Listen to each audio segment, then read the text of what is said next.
আইপিএলে মুস্তাফিজুর রহমান দল পাবে এটা তো আসলে সবাই মোটামুটি জানতোই। আমার প্রত্যাশা ছিল ঋষাদ হোসেন এবার আইপিএলে দল পেয়েছে, কারণ তার পারফরমেন্স পরপর 2 বছর ইন্টারন্যাশনাল সার্কিটে তিনি যেভাবে করে পারফর্ম করেছেন এবং তিনি নাম লিখিয়ে ফেলেছেন পাকিস্তান সুপার লিগের পর। বিগ ব্যাশের প্রথম ম্যাচেই তিনি কিন্তু সিটি থান্ডারের বিপক্ষে 3 ওভার বল করে মাত্র 18 রান দিয়েছেন। প্রথম ওভারে দিয়েছিলেন তিনি 4 রান, দ্বিতীয় ওভারে 6 রান এবং তৃতীয় ওভারে গিয়ে তিনি দিয়েছেন 8 রান। যেটা বলছিলাম যে ব্যাক টু ব্যাক দুটো দুর্দান্ত ইন্টারন্যাশনাল প্লেয়ার তিনি কাটিয়েছেন। একটা বছরে উইকেট নিয়েছেন 33টা, অর্থাৎ পরপর 2 বছরে 30-এর উপরে উইকেট তিনি নিয়েছেন। তো সেই ক্ষেত্রে আমার ধারণা ছিল যে হয়তো ঋষাদের ব্যাপারে কোনো না কোনো দল আগ্রহ ডেফিনেটলি দেখাবে এবং চেন্নাই সুপার কিংস ঋষাদের ব্যাপারে আগ্রহ দেখাবে সেরকম একটা প্রত্যাশা মনে মনে ছিল। কিন্তু সেখানে তারা আসলে দলে নিল আকিল হোসেন। তো একে চেন্নাই সুপার কিংস তারা প্রশান্ত ভীরকে দলভুক্ত করেছে, যেহেতু রবীন্দ্র জাদেজা নেই।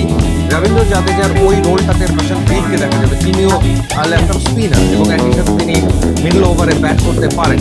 তো সেই জায়গাটাতে প্রশান্ত ভীরকেই তো দেখা যাবে। তারপর আরও একজন বাহাতি স্পিনারকে তারা পিক করেছে এবং 2 কোটি বেস্ট প্রাইসে আকিল হোসেনকে তারা দলে নিয়েছে।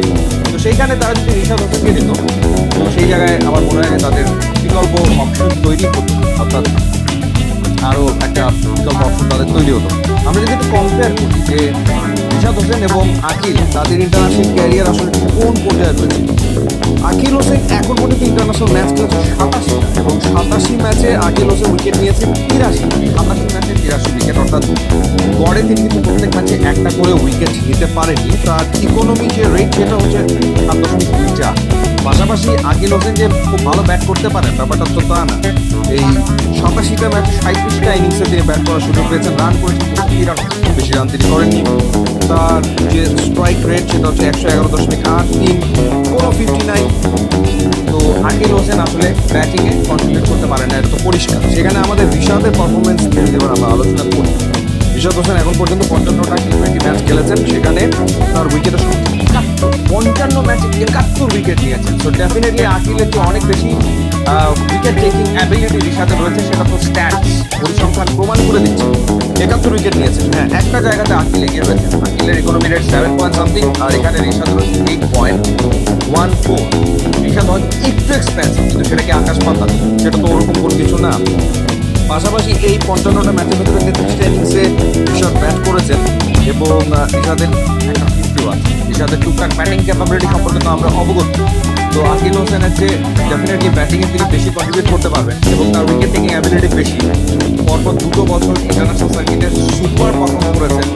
তিনি পাকিস্তান সুপার লিগে খেলেছেন, বিগ ব্যাশে খেলছেন।